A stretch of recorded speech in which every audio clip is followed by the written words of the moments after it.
Paperwork that sent me to Vetharak Survival Institute was 3 lines long. My name, my species designation human, tertiary, and a placement code that the registrar's office had entered incorrectly. The correct code would have put me in basic environmental acclimatization, 6-week orientation program designed for transfers from temperate biospheres. The incorrect code put me in advanced survival certification, Cohort 9, reporting date immediate.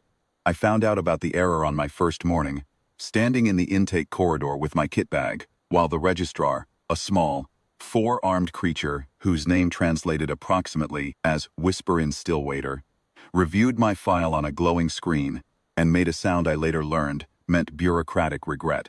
She told me the correction would take 11 days to process. The Cohort 9 orientation began in 4 hours. She suggested I attend provisionally until the paperwork resolved. I attended provisionally. The other cadets in Cohort 9 were from 6 species. The Vetharak themselves, tall, station-shelled, with body temperatures that ran naturally below what I would call cold, made up half the cohort. The rest were Drethali, Soon-Vas, and 3 species I had no names for yet, each of them adapted in one way or another to the idea that survival was a matter of physiology. They were built for what the Institute tested. I was not technically supposed to be there. Instructor Savan ran the cohort. He stood 2.5 meters, his outer shell the color of old ice, joints clicking faintly when he moved. He did not look at me on the first day with hostility. He looked at me the way a cartographer looks at a map that contains a river in the wrong location, a data problem, not a personal one. He gave the cohort's opening brief without preamble. The advanced survival certification culminated in the Cold Trial. The Cold Trial was conducted in the Institute's primary climate chamber, a sealed hall 200 meters long, carved directly into the polar plateau. The chamber would be brought down through a sequence of temperature tiers. Each cadet would remain until their species' physiological threshold was reached, at which point an extraction alarm would trigger, and they would exit through the side doors. Completion was defined as reaching Tier 7, minus 60 degrees by the standard scale, and remaining ambulatory. In 41 years of recorded Cold Trial history, no cadet had completed Tier 7 under their own power. The record, Savan said without emphasis, Tier 6, held by a Vetharak cadet 8 years prior. He looked at the class when he said it. Not at me specifically. We had 3 weeks of preparation before the trial. The curriculum was sensible. Caloric intake management, core temperature monitoring, layering strategy, movement protocols for low-energy environments. I took notes. Most of what they taught was correct. Some of it differed from what I knew. The Vetharak survival model assumed that stillness conserved heat. This was true for Vetharak physiology. It was the opposite of true for mine. I did not raise this in class. The preparation weeks were hard in the way that new things are hard, unfamiliar, and unfamiliar notation, an alien grading system I was mapping in real time. Savan ran the cohort without cruelty and without sympathy. He corrected errors with the same flat precision he used for everything. When he corrected mine, which happened twice, it was accurate both times. I wrote the corrections down. The night before the Cold Trial, I ate more than I had eaten in any single sitting since arriving at Vetharak. The cadets at my table, 2 Vetharak, 1 Drethali named something that sounded like a creaking door, watched me work through the 4th plate, without comment. The Drethali eventually asked if I was experiencing a stress response. I told him I was carboloading. He did not know the word. I told him I was preparing to be warm from the inside. He found this philosophically unusual. We left it there. The chamber was exactly what Savan had described and nothing more. We entered single file, suited in the Institute's standard cold layer kit. The air inside was already at minus 10, Tier 1, which felt to me like stepping outside on a January morning in the northern part of the continent where I had done most of my early training. Not comfortable exactly, but familiar. A known quantity. My body recognized it the way you recognize an old road. The temperature dropped in controlled increments. The chamber systems were precise and impersonal. At Tier 2 minus 20, the first Soon-Vas cadet's extraction alarm activated. She walked to the side door without hurry, which I respected. At Tier 3, 2 more followed. their biosensors reading thermal compromise before their bodies had time to register distress. The doors sealed behind them with a soft, hydraulic sound. I kept moving. This was the thing the curriculum had taught wrong, or rather taught correctly for the wrong species. Stillness lets the cold settle. Movement generates heat that stillness cannot.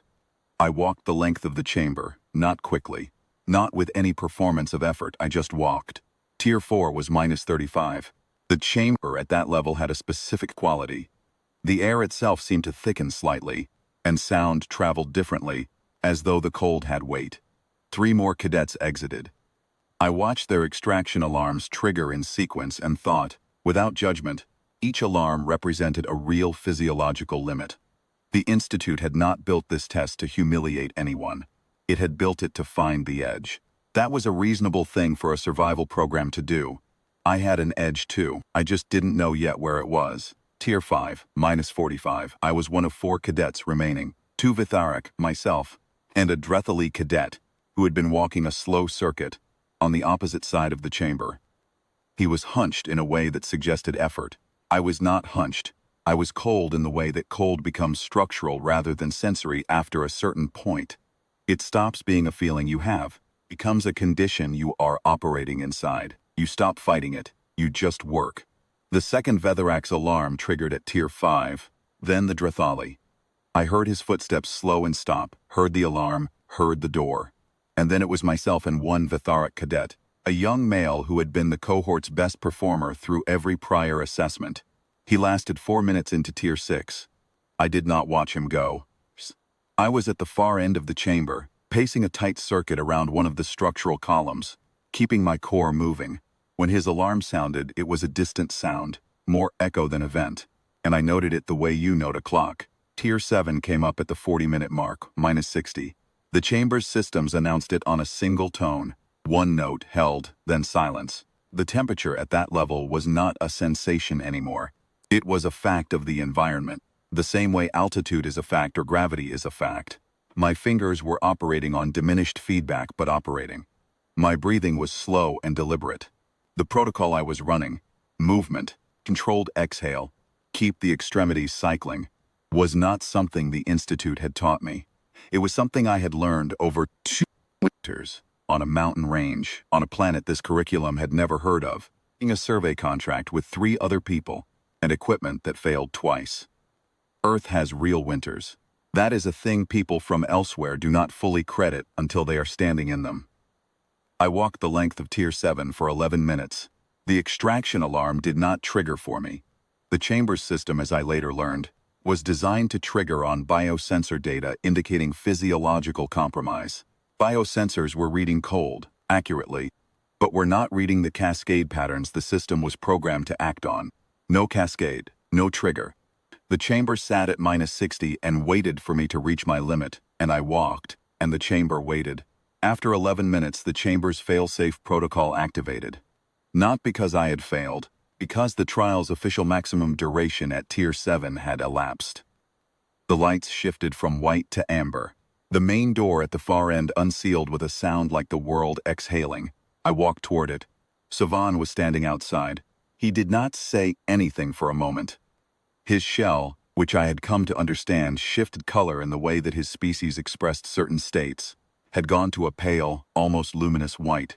He looked at me the way I had seen him look at a data anomaly he was deciding how to classify. He had a data pad, he entered something on it. Then he looked up.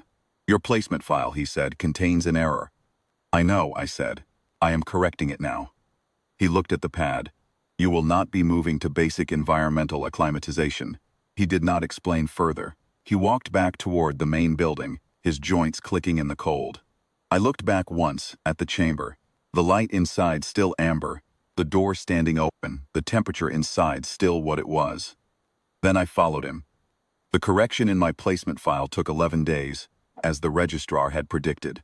When it came through, it reclassified me out of advanced survival certification into the tier above it. There was only one tier above it.